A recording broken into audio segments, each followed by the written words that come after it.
Hello friends, welcome to my channel. ITR भरते time जब हम टैक्स पेड शेड्यूल में आते हैं तो आपको ना एक ऑप्शन दिखता है, मॉडिफाइड मेथड बेटा वर्जन, और एक है एग्जिस्टिंग मेथड।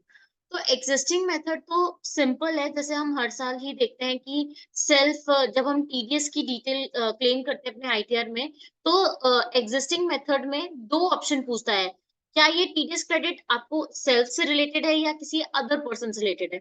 बट इस बार इस साल फाइनेंशियल ईयर 23-24 के आईटीआर में एक मॉडिफाइड मेथड का भी ऑप्शन आ रहा है। जब आप इस पे क्लिक करेंगे एंड उसके बाद आप किसी भी एडिट न्यू पे क्लिक करेंगे तो उसके बाद आपके पास वेरियस ऑप्शंस होंगे।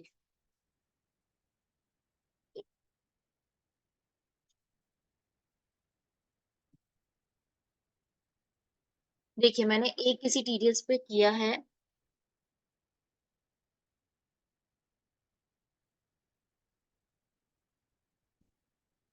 देखिए आपके पास कौन कौन से ऑप्शन आते हैं। सबसे पहले, to claim credit for the TDS without transferring to other person from current year.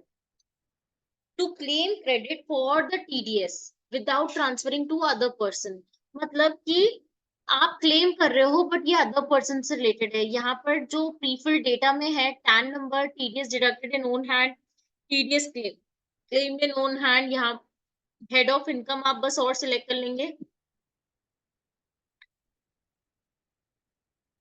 तो यहाँ इस ऑप्शन का क्या मतलब है कि आप क्रेडिट ले रहे हैं, जो रिटर्न फाइल कर रहा है और जिसके 26 एस में दिख रहा है वो टीडीएस क्लेम कर रहा है without transferring to the other person.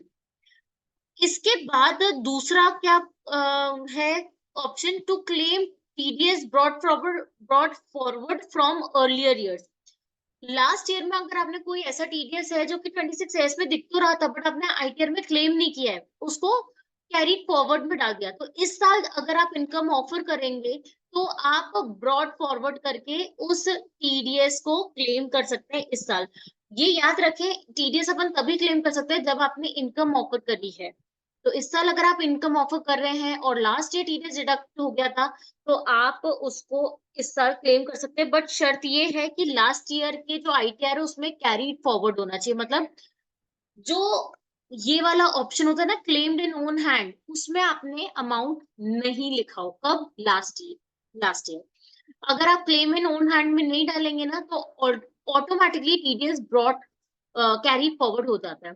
तो आप यहाँ ब्रॉट फॉरवर्ड डिटेल डाल सकते हैं, किस साल से रिलेटेड है वो भी आपको यहाँ पर मेंशन करना पड़ेगा, तभी तो वेरीफाई होगा कि उस साल की रिटर्न में आपने कैरी फॉरवर्ड रखा था कि नहीं।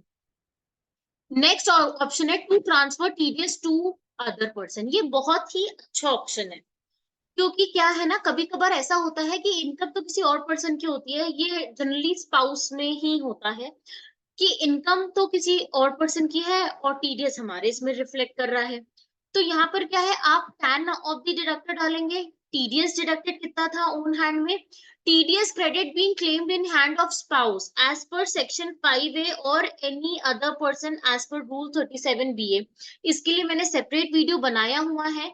जब किसी और पर्सन की इनकम होती है बट हमारे पैन में टीडीएस डिडक्ट हुआ होता है, तो आप कैसे दूसरे जिसकी इनकम होती है उस पैन में आप कैसे ट्रांसफर करवा सकते हैं। Income to be offered by other person, तो यहाँ पर भी आप डाल सकते हैं कि वो जो जिस पर्सन की ये इनकम है वो कितना ऑफर करेगा। TDS allocated to other person, इसमें से कितना टीडीएस है जो कि आप अदर पर्सन को एलोकेट करने वाले हो, उसका पैन नंबर क्या है, आधार नंबर क्या है, सब कुछ बताना है और TDS credit being carry forward हो जाएगा। तो ये बहुत अच्छा ऑप्शन आया, to transfer TDS to other person. ये अभी नहीं था अभी तक, इसके कारण काफी प्रॉब्लम होती थी। नेक्स्ट है, ये भी बहुत अच्छा है, to claim credit for TDS from other person. मतलब कि टीडीएस तो दूसरे पर्सन के 26 में दिख रहा है पर मैं क्लेम करना चाहता हूँ, इसमें क्या क्या डिटेल आएगी, पैन ऑफ अदर पर्सन, कि भाई वो कौन से पर्सन का टीडीएस है जो कि आप क्लेम करना चाहते हो, Aadhaar number of other person if TDS credit related to other person, PAN of the deductor, income receive from other person कितनी रिसीव हुई है, TDS receive from other person, credit claim out of TDS receive and gross amount head of income किस head में आप अपने return में disclose कर रहे हैं। तो इससे पहले वाले ऑप्शन में क्या था, किसी और पर्सन की इनकम थी बट आपके पैन में टीडीएस डिडक्ट हुआ था, आप ट्रांसफर कर रहे हो वो टीडीएस। और अभी इस ऑप्शन में क्या है, किसी और पर्सन के पैन में टीडीएस डिडक्ट हुआ है बट इनकम आपकी है, इनकम आप बता रहे हो, तो टीडीएस भी आपको क्लेम करना है।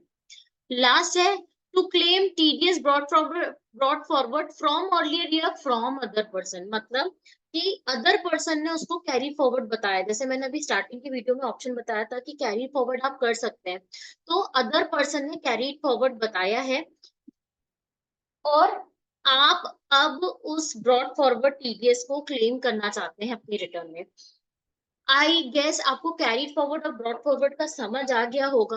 कैरीड फॉरवर्ड होता है एक साल से दूसरे साल में हम कैरी करते हैं टीडीएस, और ब्रॉड फॉरवर्ड क्या होता है, जब हम दूसरे साल में रहते हैं तो हम जो प्रीवियस ईयर कैरीड फॉरवर्ड किया था उसको ब्रॉड फॉरवर्ड करते हैं, मतलब क्लेम करेंगे। तो कैरीड फॉरवर्ड ब्रॉड फॉरवर्ड ये अकाउंटिंग टर्म है। तो ये जो ऑप्शन है ये नए हैं आईटीआर में, होप आप लोगों ने भी इसको देखा होगा, बट ये ऑप्शन आपको कैसे मिलेगा, मॉडिफाइड वर्जन में। तो अगर आपको ये ऐसे आपकी कोई सिचुएशंस पड़ रही हैं टीडीएस सेक्शन में, तो आप मॉडिफाइड वर्जन सिलेक्ट करके एप्लीकेबल ऑप्शन को सिलेक्ट कर सकते हैं। Hope this help video help, तो please like my video and subscribe my channel. Thank you.